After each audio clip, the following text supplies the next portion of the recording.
Welcome to the Crypto Campfire.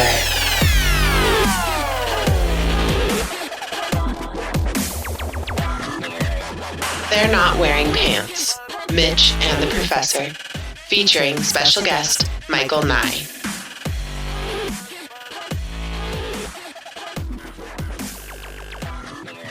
Hey guys, welcome back to another episode of the Crypto Campfire Podcast. This is the Professor. And Mitch. And today we've got Michael Nye on the show.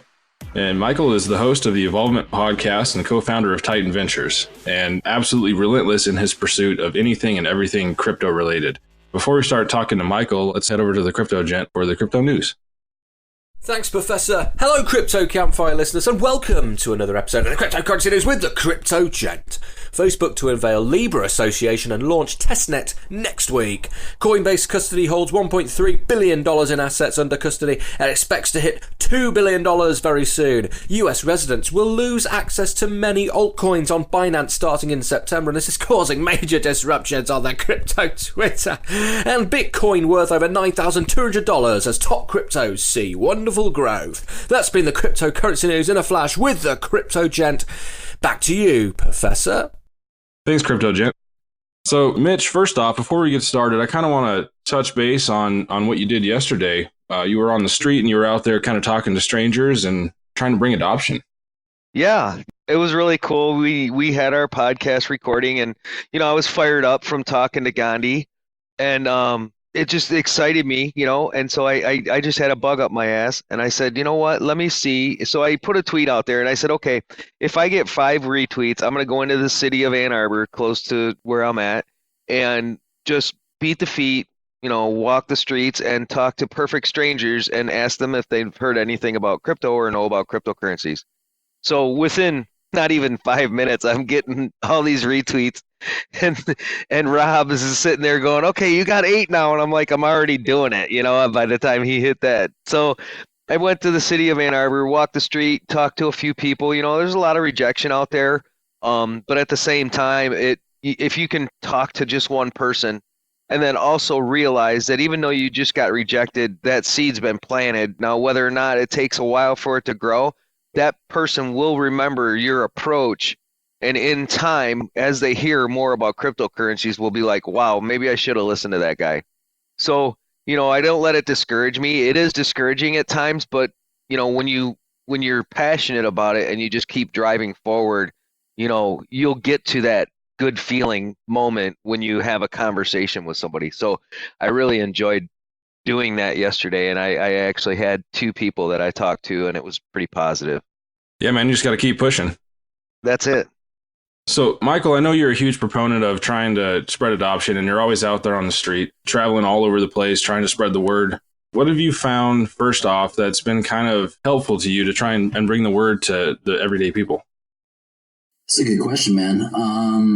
The fact is they're going to learn about crypto and blockchain and Bitcoin and all these different assets at their own pace. And I'm more a proponent of building things to get them interested in it, right? Like, the fact of the matter is, like, the average day person is not going to be enthralled by this because the average day person doesn't understand how money works, doesn't understand how our financial system functions, doesn't understand how that whole ecosystem runs. And to really be inspired by Bitcoin specifically, you have to have at least a base knowledge and a base understanding of how money's printed and why it's printed, and how governments and how other entities of power play roles in this creation of money. And once you kind of understand that, I think it's pretty obvious why Bitcoin is important and why it's relevant. So in terms of getting people interested in cryptocurrencies, it's more just for me, it's more just about education, man. It's more about, like, how can I educate people in at least a very basic format and a very basic manner about how all these cryptocurrencies function, why they're important, why they're relevant, but really why this whole space is even needed and why this whole space is here. If they can get like a little seed and a little drop of knowledge in that area, then they're going to fucking rock it. And it's a good place to be. Absolutely. Man, I couldn't agree with you more. Just that education, like you say, they're not going to just jump into this and latch on based on what they see on the media, obviously. So making that little bit of a connection and that little bit of education can make all the difference in the world. Exactly, bro. Exactly. It's funny you talked about, the governments and stuff, and that's just, I've never been political, Michael, but over the last probably 3 months, 4 months, the more I dig deep, the more I learn.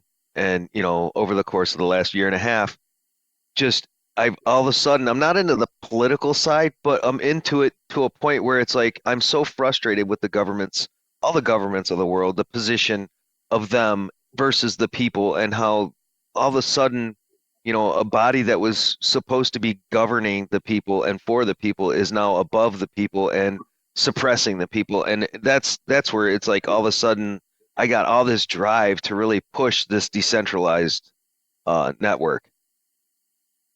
Yeah, man. I mean, I'm not necessarily political either. I'm not really like out here repping Democrats or Republicans or anything like that.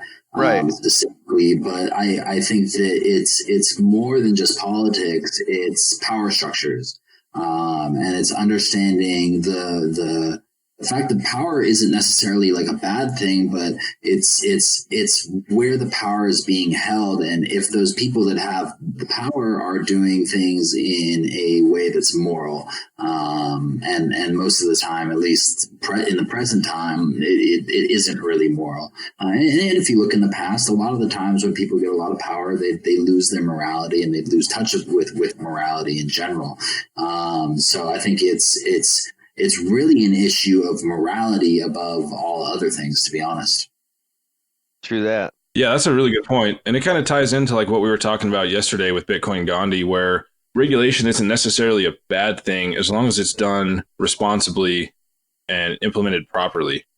We're seeing a lot of things like the Binance issue with not allowing Americans for the next or in about 3 months, because they've got to switch over to the Binance America platform to stay regulatorily compliant, which is necessary from a business standpoint. And I totally get it. But it's one of those prime examples of an indication of how things are going on the regulation side with cryptocurrency. It's just really difficult with all the variations in all these different markets.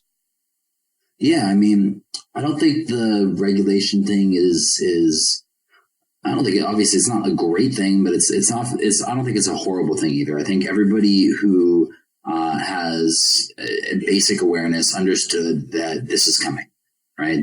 What is Binance? Binance is a centralized exchange. It is owned by a centralized entity, which is not necessarily a bad thing. It's just a business, and it's a business that's been run very successfully. Shout out to CZ; he's done a very good job with that. Yeah.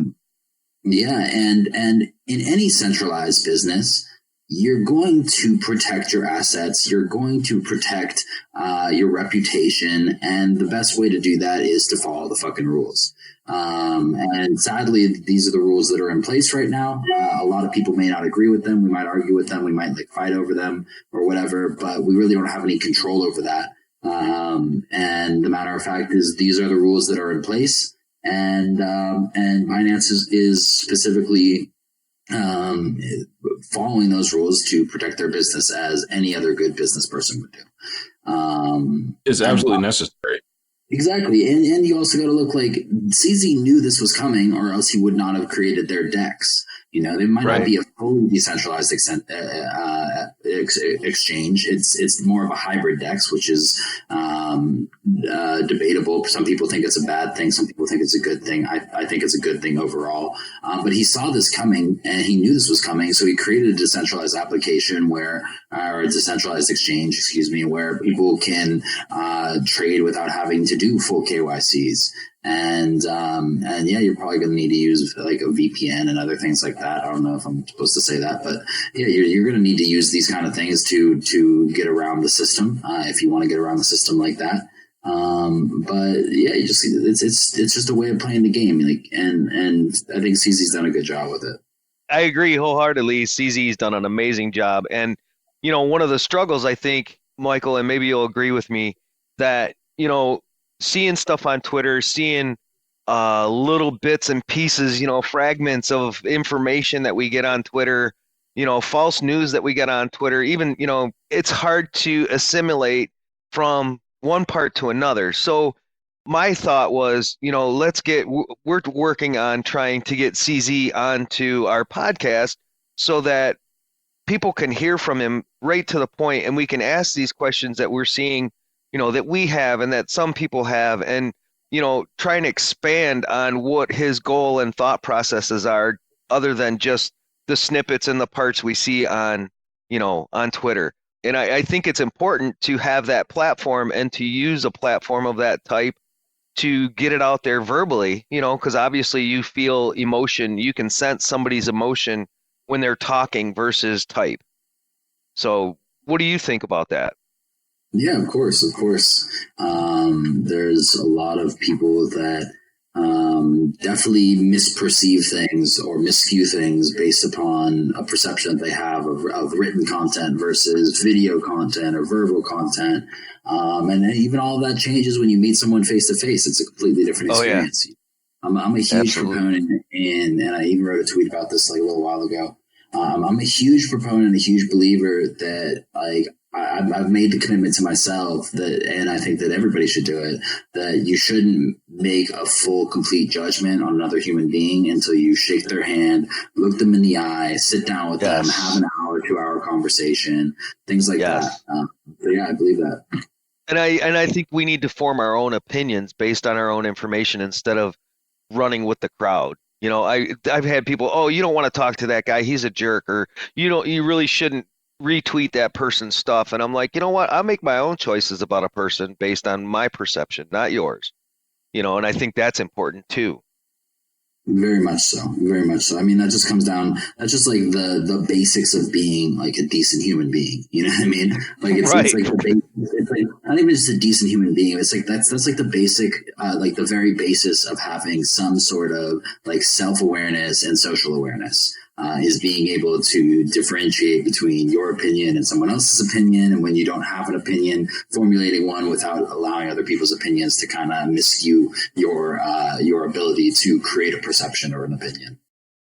Yeah, and that's kind of part of the reason why we wanted to start a podcast in the first place too. Is there's just it's so hard to convey a point and make those connections and really kind of get the whole emotional side of everything across in like a tweet. You know what I mean? Everything, we've had all these connections and all these great people we've been talking to on Twitter for so many months. And we kind of just came together and we're like, why are we not talking to these people in more than like 140 characters or whatever it is, So here we are. And it's nice to be able to actually have those interactions and have meaningful conversations with people rather than just throwing a few words back and forth. So the crypto space is such an intricate space, and there's so many things involved with it that you just can't limit yourself like that. So it's nice to have a different platform for that.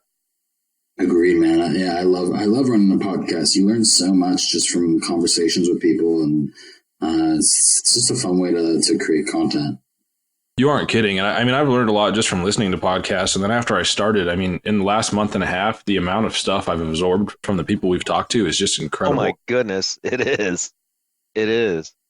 Yeah, man, that's literally why I started my podcast. Is I was like, first off, I was like, this is another good avenue of content that I can create. This is cool. And then second off, I was like, you know what? I'm getting so deep in the space, and I've spent almost a full, I think it was about a year, a little bit over a year, or it was a little bit under a year when I came up with the idea.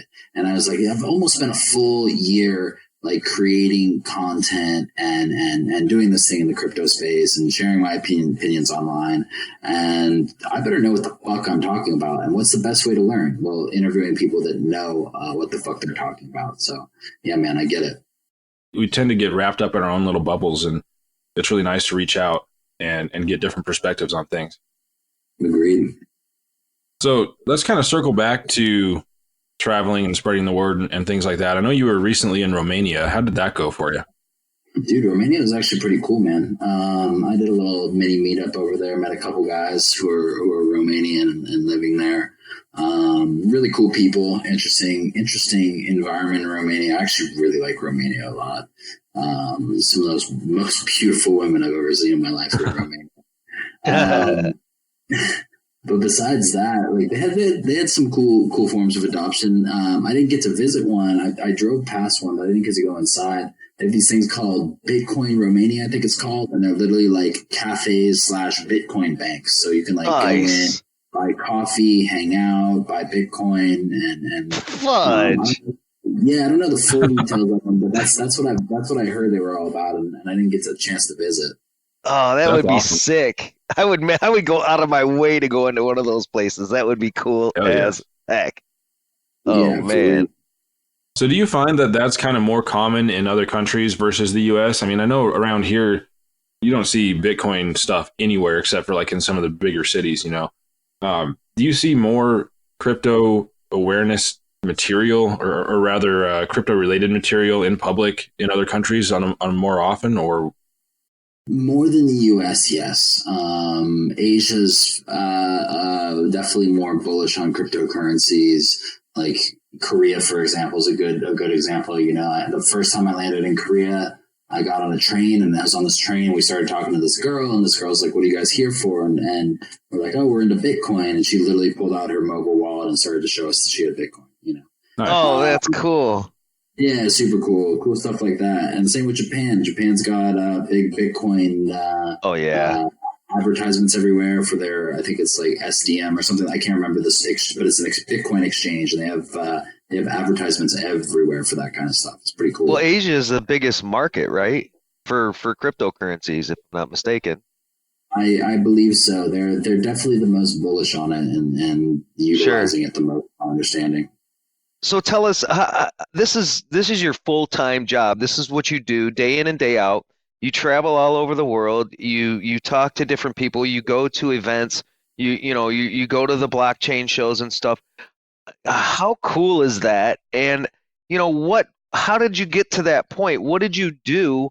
Did you like get into crypto and make a killer amount of money and then decide I want to do crypto forever? Or how did you get into this? And tell us a little bit about that, if you would. Yeah, of course. So my first introduction to Bitcoin was like 2012 or 2013.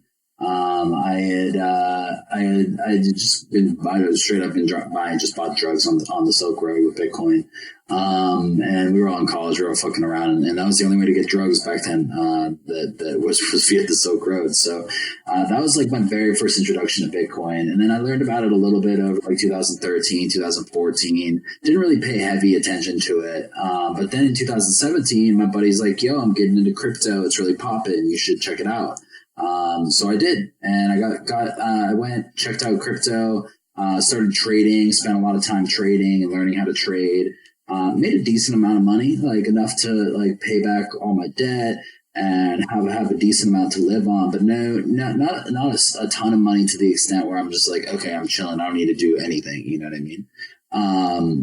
And I don't really like look at life like that anyways. Like I don't care how much money I have. I like doing things. I like creating businesses. I like trial and error situations. That's what's fun to me. That's what I kind of get invigorated by. So I started this like Twitter profile in March of 2018. I believe it was. And yeah, that's when I started following you shortly thereafter. Yeah. So I just started like shit posting. It was really just an account like. Literally, it was like me and like 12, 13 buddies. We're all in a Telegram group chat. We're all like, one day we're all like throwing names out, you know, we're like Shill Farrell, Shill Shatner, and like all just like celebrity names that with the name Will, but like changed to Shill, you know. And someone said Shill Nye, the crypto guy, or Shill Nye, the science guy. I messaged him immediately. I was like, "Yo, bro, that's hilarious. Can I use that?" And he was like, "Go for it, bro." So I created this account, and it was really meant to just be shit posting, right? Like it was just like an account to like make a few jokes and things like that. And then I started to like kind of actually share my thoughts and opinions on projects, on the market, on the industry as a whole. I don't know. People just vibed with it, man. They just vibed with what I was sharing. They really liked it. The account blew up. And I started like traveling to events and stuff based off of invitations, and I realized, like, I don't know, just like evolved into something way bigger and way better than I had ever imagined it could be. That's crazy, man. Like, and I mean, to be honest with you, it wasn't like, oh, I've got all this money, I can just go travel and stuff. Like I was like liquidating some of my crypto to stay like afloat. I remember there was one time I was in Asia and I was like, great, I got like $1,000 or like $800 in the bank right now. Like, what the fuck am I gonna do? You know? Right. And so, Yeah, like I looked at it, I was like, well, I can go home right now and I could just go kick it at home and like keep trading and make more money. Or I can liquidate some of my crypto portfolio and really put it into this venture that I'm building, which I knew was going to be like some form of a media company, which is like Titan Ventures right now. But I didn't know how to get there or what I was doing. I still don't really know fully what it's going to look like in the end, but it's building itself right now, which is pretty cool. So yeah, I liquidated like a lot of my portfolio like at certain points in the bear market, like when I didn't really want to, in order to keep my vision of what I was doing, traveling to conferences and meeting these companies alive. And I think part of the reason that like my profile like really like got a lot of attention was because I was traveling in Asia. I was meeting all the companies that everybody else was trading. And this was, and the thing that was like different about what I was doing was no one else was doing that, So like, I literally like spent these companies didn't pay for fucking shit. Like I literally spent all my money to fly to like Shanghai to meet VeChain, to like go to their office and like interview them and like tour their offices, people, like a lot of people I don't think a lot of people understand. It wasn't until like very recently that I'm starting to get flights and accommodations covered for on some of my trips to conferences. Like all of the bear market, I was paying for fucking everything because I had a vision and I saw that like that itself was a better investment, in my opinion, than holding my investment in cryptocurrency. And so I kept putting like the things that were invested for like long term on cryptocurrency, I started liquidating them and investing them into my media side of what I wanted to build and what I was doing. And so far it's paid off pretty well, man. I'm enjoying it. I'm having a good time. That's awesome. Absolute dedication right there, man. It's just going through the grind 100%, no matter what the market's doing. And I think there's that perception, that like you see these guys like you and like Ken Bozak, for example, out there going all over the place and meeting all these companies and just trying to kind of bring information from all the different areas of crypto space. And I think that there's that perception that these people, yourself included, like maybe came in early and all of a sudden just made millions of dollars. And so you just got all this crazy money to blow. And they don't stop and think that maybe that's not the case and that maybe you're actually busting your ass and spending every little bit of you have and eating ramen noodles or whatever it freaking takes to make it happen, because that's what separates people like you and the entrepreneurs in this space from the normal people who don't really have much drive or any of that. They just want to kind of sit back. And I mean, there's not a problem with that. There's like a space, there's a certain place and need for those kind of people as well. But there's a difference there. It separates the people from those who are actually out there trying to build something and trying to establish something for themselves and for the community. Exactly. And it's nice to be able to talk to you, and get it straight from you as far as all of that, because it'll eliminate so many misconceptions and so many things that, I've heard. And like I told you, I base my decisions on a person based on what I perceive, not other people. So it was great to actually hear that from you, because it means a lot to like the professor and myself, because we're kind of following in your footsteps, so to speak. We're following the same path. Yeah, man. I mean, the fact of the matter is, like, the perception I have, and I still have with life in general, is like, I'm like willing to go fucking all in and give it everything I have. Right? Like, and if I lose, then I like lose and I learn a lot, and then I can pick myself up. I can do it again. But like, the reality of it is like, I'm willing, like, as cheesy as it sounds, like I'm willing to risk it to get the fucking biscuit. You know what I mean? Like, it's so true though. You have to be. Exactly. You have to be 100%. And I mean, if you want to play it safe, you can play it safe. But safe is such a small return. Yeah, but there's also a lot of people that don't have like the same life situations that I have. You might have a kid, you might have a family, I have these things, and I completely understand it's like much better to play it safe or safer, at least in those regards. I'm not necessarily bound by relationships or a family like besides my parents and things like that at this point in my life. So I have a little bit more flexibility and luxury to say, you know what, I can throw it all on the table, and if I lose, then I lose, and I just pick myself up and I keep doing it again. So like I'm blessed in that regards to be able to do that. But I think that like specifically like when you're younger, like I think it's a good thing to do. It's a good thing to kind of like take that angle of approach, say, hey, I want to just go balls to the walls if that's something you want to fucking do, you know. I've done it many. Like this is not like the very first time that I've like gone balls to the fucking wall. The reality is this is probably like 10th, 20th, 30th time I've done it. And the reason I'm going balls to the walls again is because the other ones have failed and I've learned a lot. And I'm hoping that I'm working my ass off to make sure it doesn't happen again, you know? Just gotta keep it's going. that drive and determination. It's a rare mindset. Yes, it's becoming a really rare mindset. You know, like you'll see on social media all the time, these kids, they're just like posting and asking for a job. I don't know what happened to the days where you would just go out and walk down Main Street or wherever the hell it is and just collect applications until you couldn't walk anymore, and then go home and fill them out. And the next day you've got a fucking job because you put in the effort. And, you know, it's just bothers me, you know, like the world is, and maybe it's just because social media makes it easier to see it. Maybe this isn't changing and maybe it's always been this way. I'm sure it probably has. No, but like, I don't think so. I don't know. I mean, where's the motivation, right? Like it's just exactly. It's gone. I don't see it anymore. I don't see it a lot in the youth. Michael, if you don't mind, may I ask how old you are, sir? Yeah, 27. Okay, so I mean, you're past that. You're past that immaturity phase, right, in your life, if you even had it. You know, some people don't. Some people in their early or late teens actually get that responsibility based on how they were raised, you know. But I think so much of the world has changed over the last 30, 40 years. You don't see a lot of people that have that same drive and determination. You see a lot of expectation. You see a lot of people, you know, feeling, what's that word I'm looking for? You know, entitlement. You know, everybody's entitled to a paycheck. Everybody's entitled to have food on the table. You know, bullshit. You have to work for that shit.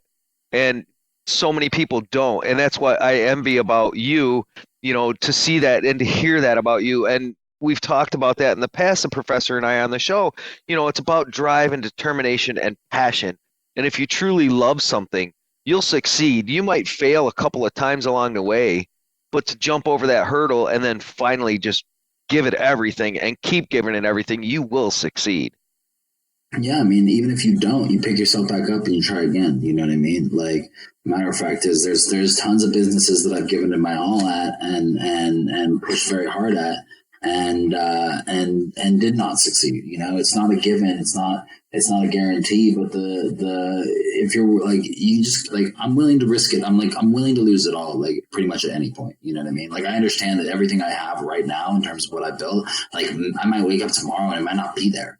Like, and that's okay. Like, I mean, it would suck, but like, that's okay. You know, like I can still like build shit. Like I still have like all I really need are my fucking hands, my mind, and like a notepad or a computer. You know what I mean? Like that's really that's just it.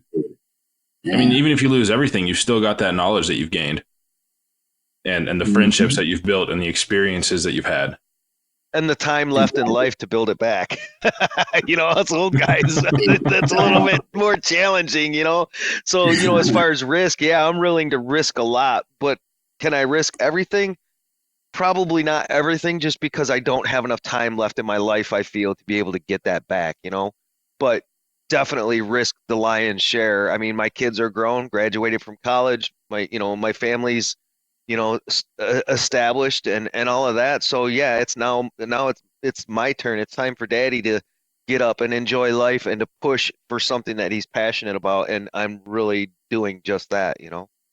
Hell yeah, bro. I hella respect that. And no, that's exactly what I'm talking about, is like I have the luxury of being like relatively like prospectively young, you know, like some people are obviously younger, but in the long game of life, like I'm still young. I can lose fucking 8 more times and still be like 35 years old and have like 70 years to live. You know what I mean? Like, yeah, like it's all good. Like if everything fell down the toilet, it's not like my life is fucking done. Like I just like, I don't know, go live with my fucking parents again for like a couple like months to pick myself up. And then, like, Right, like worst case, it's not all over. Yeah, exactly. As I'm talking worst case scenario. Like, and blessing, like the blessing is like it's, I'm in a position right now where I'm really, really grateful for what I have built. And there's a vision of what I want to build that's coming together even stronger than before, and a team that's coming even stronger than I've ever had a team before. And so the people are surrounding me at the right time. And I'm really just excited to keep building shit, man. It's really fucking fun. I just can't get enough of playing with new technologies and building new things and just kind of seeing where my head takes me. I find it absolutely enthralling. Yeah, man. That's why I've been like super interested in like VR and AR and shit recently, specifically VR, because I haven't really tested much AR yet. But like virtual reality is like really fucking caught my interest. And then I got a little headset and playing around with it. It's like hella fun. There's some crazy applications for VR that I think most people, first of all, there's some crazy applications that nobody's even thought of yet that who knows where it's going to take us. But a lot of people just make the assumption of video games or things like that. But I'm sure you've probably seen some of the stuff like with amputees or anything like that, where they can use VR to simulate that their arm exists so that they can get rid of phantom pains and things like that come with that. So there's so many weird, unexpected applications of that kind of technology that come from sci-fi, really, and then all of a sudden they turn out to have like actual medical and other practical purposes. It's really cool to start heading down those paths and see where they take you. That is sick. That's cool. Yeah, man. I'm in the same fucking boat, bro. I'm so behind on technology. It's crazy. That's like what we're talking about it, you know? Like I think everybody needs to like wake up a little bit on this VR AR shit specifically, but obviously like crypto and all that stuff too. But like I literally think like blockchain, virtual reality, augmented reality, and like spatial computing, like, and obviously like AI and all those things, I really don't think like the majority of the people that even like talk about them, including myself, like I don't think we have a full understanding of like the mass scope of how this shit's going to change the landscape of technology, but also how it's going to change the landscape of how we live in our day-to-day lives. I just don't think we get it, which is kind of cool. Like I like it. Yeah, I mean, everybody lives in the now, it seems, or at least the majority of people. Or a lot of them, they start to think in the future, but it's only on a very small scale of like, okay, what type of new video game are we going to get from VR, right? Rather than what is this going to do 50 years from now? What applications is this going to have that we can't even conceive right now because we're missing like 10 other steps between here and there before it's even something in our head, right? So, and that applies to all tech. It's crazy. Education in VR is going to be like, I think it's going to like fucking blow minds. I think like we're going to have like all homeschooling and like very specified education is all going to be taught within virtual reality. And it's going to like amplify your capacity and your ability to learn 100x. Right. The more that we grow from a standpoint of interacting with the human senses on a technological level, the more that can actually improve education, right? So as soon as you have, like right now, VR is, I say mostly visual. It's obviously not. I mean, there's obviously other things that they have out there for interacting with your senses and stuff, but it's still pretty mechanical at this point.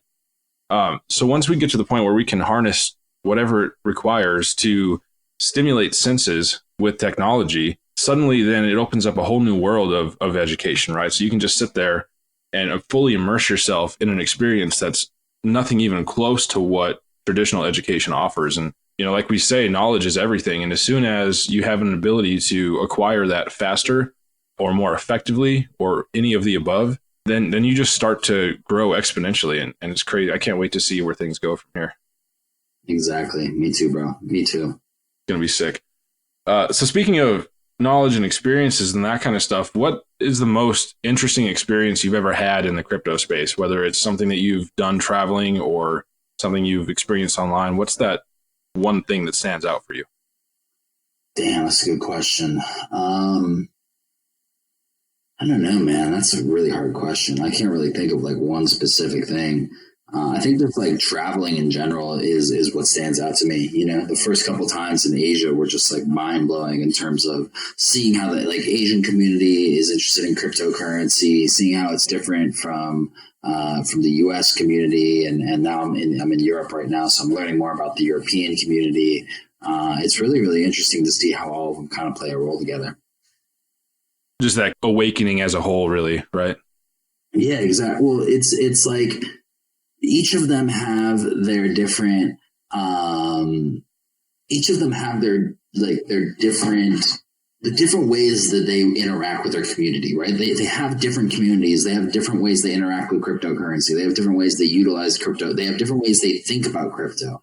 And it's really interesting being behind the scenes and kind of seeing my first real interactions with crypto and the community was on Twitter, so I'd be on Twitter talking about cryptocurrencies and talking with the community about cryptocurrencies. So it's really interesting to see how all of those things and that perception is different when you actually meet people in person, when you actually meet the companies in person. And not only when you just meet the companies, but you get to become good friends with the people in these companies. And then all of a sudden you're learning about what's going on behind the scenes of the companies and what people think. So for example, first time I went to Korea, ICX was really big and everybody was talking about ICX in America, and Icon, and they were calling it the Korean Ethereum, and it was supposed to be the biggest thing in the world. So I get to Korea, and the first thing I do is I meet this guy, my buddy. His name's Heslin, and he's lived in Korea for 7 years or something, a really long time, and is very probably one of the leads of the Korean community, I'd say. And I asked him, I'm like, yo, what do you think about ICX? What does everybody over here think about ICX? Is it as poppin' as everybody thinks? He's like, nah, man, all the Koreans just want to buy Ethereum. And I was like, wait, really? He's like, yeah, dude, nobody gives a fuck about ICX. What are you talking about? And I was like, what? And that's the thing that I realized was there was such a huge divide of understanding between the hype that happens in America versus the hype that happens in Asia. A lot of the Asian community, they're really hyped on American products and projects and startups, where the American community is all hyped on these Asian startups, and really nobody has any idea what the fuck's going on. It's really interesting. Yeah, I mean, that's the thing. We're all kind of really flying by the seat of our pants here. For real. Exactly. It's exciting, but yeah, it's crazy. And speaking of that, Michael, if you were, I don't know how much you've listened to our podcast, but if you were to give us any constructive criticism or advice about what we're doing as podcasters, being a podcaster yourself, what advice would you give us? I mean, it's all just about education, man, if you're educating yourself and even 10 listeners, 50 listeners, 100 listeners an episode, whatever it is, that's the goal. You're doing a good job. You know what I mean? You're spreading the fucking knowledge. You're spreading the fucking word. And that's all that really matters. Just ask the direct questions. I think you guys have done a good job so far, with this episode and such. I'm excited to be on here and stuff. So, awesome. Yeah. Good to hear, man.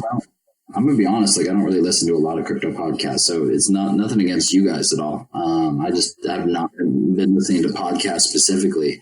But in general, opinions and things, just share, ask what you're curious about, right? At least that's what I've done so far. And I'm by no means one of the biggest podcasters at all. I think Peter and a couple other guys really run that space. But just ask what you're interested in learning. And if you're interested in learning something, then it's most likely that someone else is also interested in learning. That's a really good point. That's kind of a philosophy that I've sort of taken on since we started this podcast is, like you say, I just really like to ask the questions that I find interesting or something that I think might be interesting to hear, rather than just trying to go down and dirty on a technical level or trying to weasel people into corners and get information out of them that they don't want to divulge through text when they can think about it or things like that. I'd just rather engage in a conversation. And that's kind of why we called it the Campfire in the first place is it's just, sit down and have a bullshit session around the fire, drink a beer and see where it goes, So it's hanging out, talking really crypto. Yeah. Oh yeah. It has. Yeah. And I mean, I think the second thing is just keep going with it, right? I think there's too many people that create content, whether it's a podcast, videos, whatever it might be. They create it and they do it for a few weeks, few months, and all of a sudden they're like, oh man, I can't keep up with it, or oh, this is happening, or oh, my life's in this direction. And like the reality of it is like, just keep fucking doing it. Like, I don't care if like you were doing 5 episodes a week, you need to cut it down to 2. Like, I don't care. You just got to keep doing it, because if you keep going, you keep staying consistent with the content that you're creating, people are going to recognize, they're going to listen, they're going to be excited to hear more. And when they're excited to hear more, that's really the goal of it. You know what I mean? That's really how you do it. Exactly. Right. And, I think a lot of that stems from a lot of these people start a podcast or start a YouTube channel or whatever it is with the intent of trying to monetize it right away and have it not necessarily like in a bad way, but I mean, sometimes you got to get paid for your time if you're trying to do this full time. But I think there's a lot of those situations where that's the primary mindset. And as soon as it doesn't start paying off after 2 or 3 weeks, they just quit, and you can't do that. You just got to keep going regardless of what your focus is. And that's what I love about this is, we started this to have fun, right? So it's just, I'm having a fucking blast, and I'm going to keep having a fucking blast. I don't give a shit if I make $1 or not. So, right. Exactly. It's just a different mindset. Yeah. And like, people don't realize like you don't know, like no one can know what's going to happen in the future, right? No one knows what's going to happen in like a year or 5 years. So like when people are like, oh my God, there's so many crypto podcasts, or, oh, how are you going to monetize this? Like, bitch, I don't need to know that right now. Like, the fact of the matter is like an enormous amount of things can happen in 5 years. Things that I can't even comprehend, that I can't even really think about, are going to happen in the next 5 years. And yeah, man, after seeing what happened in the last 5 weeks, I can only imagine what would happen in 5 years. Exactly. And as long as you're like open to the future, as long as you're like open enough to like have an open mind to say like, this could go in direction X, Y, Z, A, B, C, D, etc. And you have the capacity to take action when it does come to you, just keep doing that shit, and you'll be ready for when those things happen. Exactly. And crypto could fucking die tomorrow. And like we said earlier, we still have those connections, and we still have those friendships, and we still have the knowledge that we've gained, right? If Bitcoin went to nothing tomorrow and all of a sudden crypto disappeared from the world, like just gone. I mean, obviously that's not possible. We just changed the name to Campfire instead of Crypto. I was going to say, we have a Campfire podcast, and the fucking episode number 1 is going to be like, well, Bitcoin was cool. What's next? Yeah, right. Exactly. I'd have a technology podcast. Right. Exactly. Yeah. I was just going to say, hell yeah. Maybe we should switch over to a shit posting podcast and just get on here and just say dumb shit for an hour and a half. There's plenty of those out there. Oh yeah. There's plenty of that. So I saw a tweet from you a while back, Michael, the hurricane of butterflies. What were you doing that day? Is there kind of more of a story behind that whole situation? That shit was sick. So I was home visiting my family, and because normally when I travel so much that I don't really have time to go see my parents a lot. So when I do get back to California, I usually tend to like go spend a week or a couple of days with my mom and dad, because it's a really important relationship to me. And so I was spending like 5 days with my family before I had to get back up to LA to do some more business meetings and then fly off to Asia or something. Or actually New York, I think it was. And my mom's like, oh, there's this really cool place down in Southern California that has like wildflowers. And it's like at a specific time of the year, all these wildflowers bloom in the middle of the desert at the same time, and it's supposed to be spectacular. So my mom was like, we got to wake up at 6 a.m. We got to drive out there to do this. Do you want to go? And I was like, sure, let's do it. And so we drove out there like 6 or 7 a.m., got there, and the wildflowers were all right. They were cool. They weren't as cool as we like suspected they would be. But when we got there, we were like, holy shit, there's like all these fucking caterpillars everywhere. Like, what the hell like is going on here? And like literally, like there were more caterpillars than like you could really even imagine. They were literally fucking everywhere. You could not step without like stepping on a caterpillar. Very sadly, I didn't like stepping on any caterpillars. But anyways, we're out there, and it's literally very early in the morning. Like the sun's just coming up and all this stuff. And so the sun comes up, and then all of a sudden, all the butterflies wake up, and they all start flying around. It was fucking wild, man. It's really cool. That's crazy, man. I fucking love nature, and just those experiences like that you just kind of happen into. It's incredible. dude, nature is literally amazing, bro. Some of the stuff. I spent a lot of time camping, like by myself in the wilderness. I fucking love that shit. You know, Brings at you the very back to beginning, peace, you know? yes, absolutely. I'm from Montana. I've been here all my life, born and raised, and I spent a lot of time in the mountains, and I can't get enough of the outdoors. Like I was taking a phone call, a video call for something for No BS Crypto back in the day, with John M, actually one of the guys we had on our podcast earlier from Pivex, and the first time I had the call scheduled for, I was sitting on a canoe on the lake, and I got my phone ready, and I'm sitting here, and I'm ready for him to fucking call me and have this video call on the lake, and of course he never did, so I had to have a boring one at the office later. But I mean, you just have experiences like that. You know, you don't have to necessarily do everything the regular way and sit down at the office, and you know, it's no fun. Do things differently. Have a good time. Breathe some fresh air. Exactly. Michael, what's your favorite token? If you had to pick a token or even a coin for that matter, what's your favorite? I mean, besides Bitcoin? Well, yeah, everybody's favorite's Bitcoin. So yeah, beyond that, you know, outside the box. I think Monero is going to play a pretty big role in the future, to be honest with you. XMR? I'm pretty bullish on privacy coins. I think Monero really runs the privacy coin realm, so I'm pretty bullish on that. I really think I think they're the leaders, and they're going to be the leaders for a while. And I think that the more we see things with people abusing our data and for advertising purposes and for like just the security of it, the more we see people like abuse this kind of data, the more we're going to need privacy coins and right. privacy, and I think that plays a huge role in it. You know, we ask this question on about every podcast, and at this point, I feel like the majority of answers have been privacy coins, either in general or a specific privacy coin. I mean, I think you're right on with I think that's what the next wave is, if you will. It's not going to be in 2017 and 2018, it was all just whoever had the best hype or whatever was the most easily accessible to the new people coming in. And so that's what pumped in January of 2018. And then, so I think this year, like you say, people are starting to be more focused on what the coin is actually doing. The world as a whole is really concerned about privacy right now.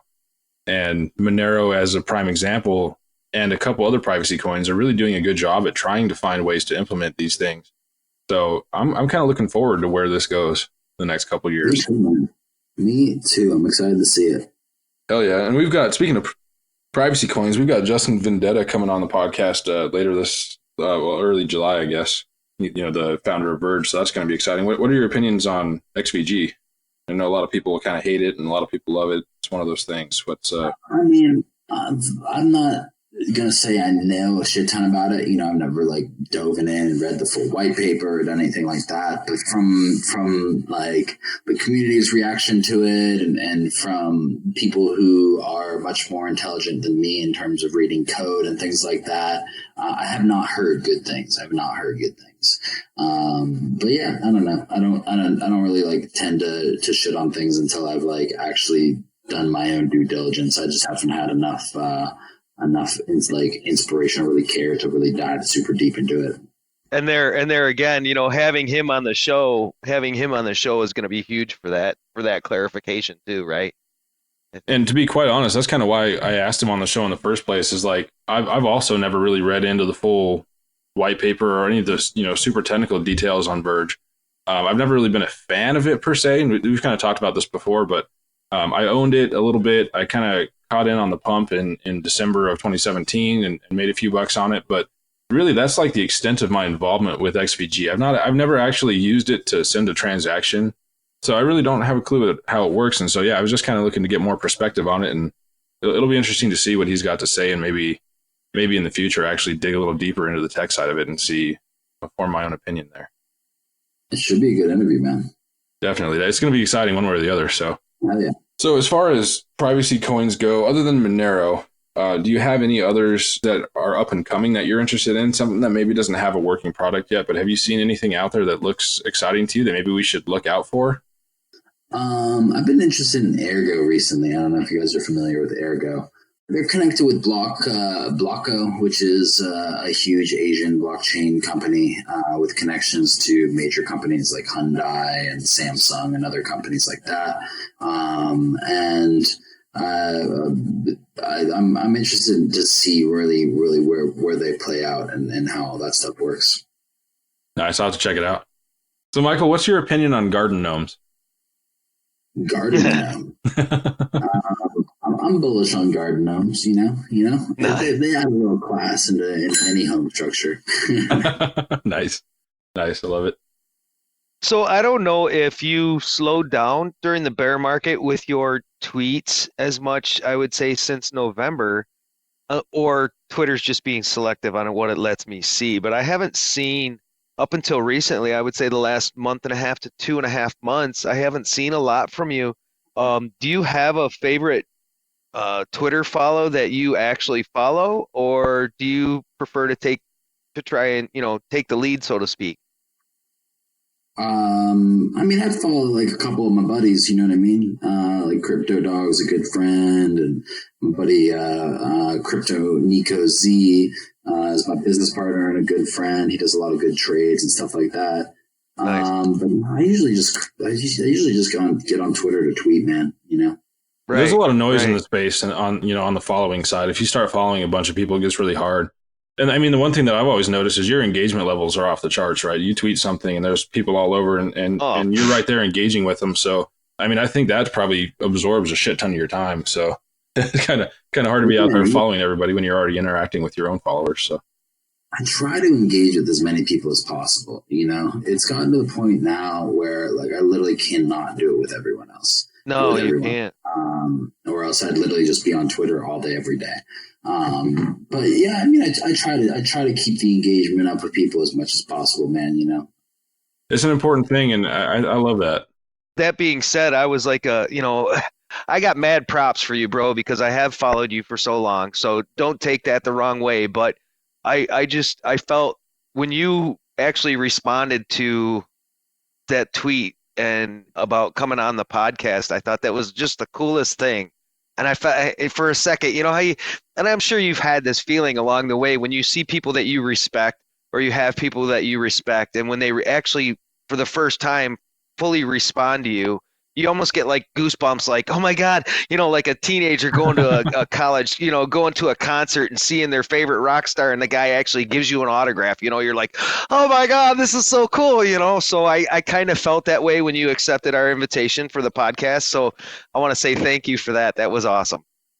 Yeah, no worries, bro. I think like there's a lot of people that kind of like, I don't know. There's a lot of people that get kind of big heads around like what's going on in crypto. I don't think like, I don't know. I think I'm like, I look at myself as like the same as everybody else. You know what I mean? And like, you have to, yeah. In the regards of like, nobody's like super special. Like we're in like a speculative industry that's an experiment that has pretty much no like real world use case at this point. Like there's nothing that's actually being utilized on a massive scale. So what? I have fucking 40,000 followers on Twitter. Who gives a fuck? You know what I mean? Like, right. It's like really like irrelevant to be arrogant about something that like isn't like something to be arrogant about.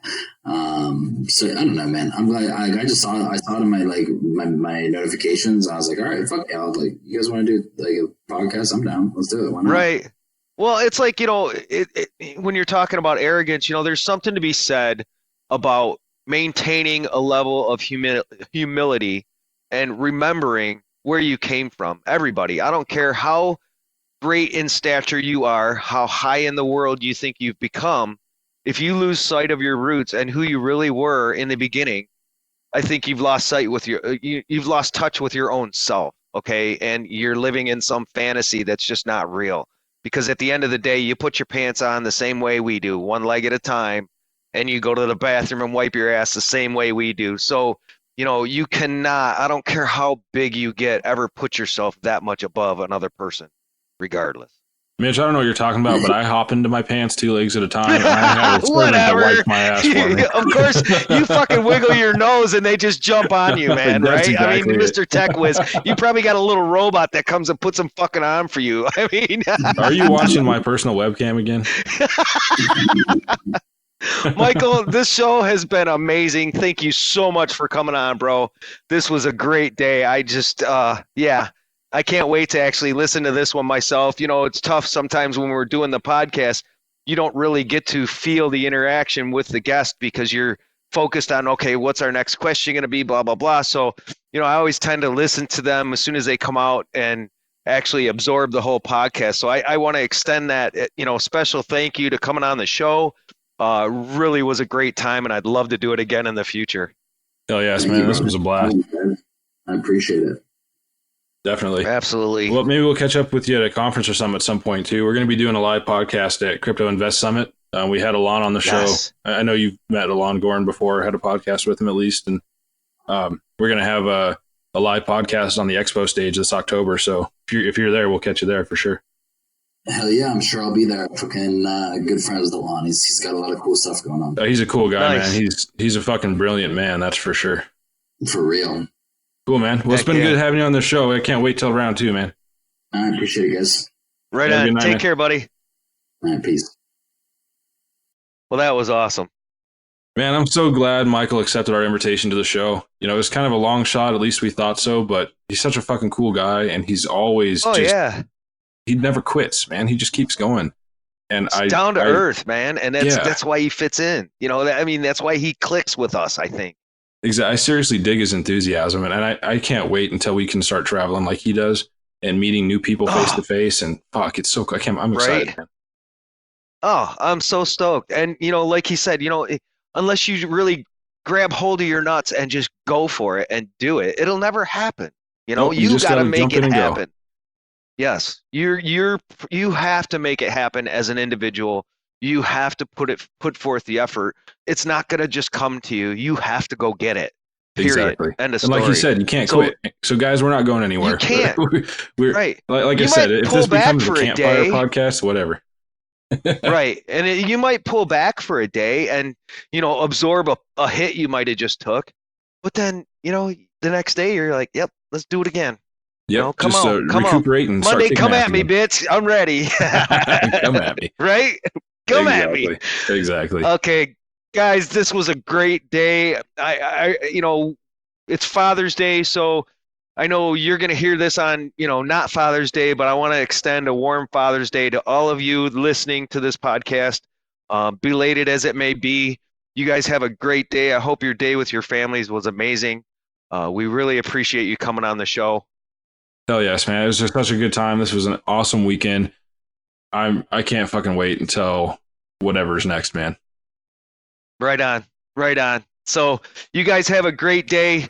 Enjoy your Monday. Haha. Come at me, Monday. You're my bitch. Have a great day. We'll talk to you guys soon. Peace.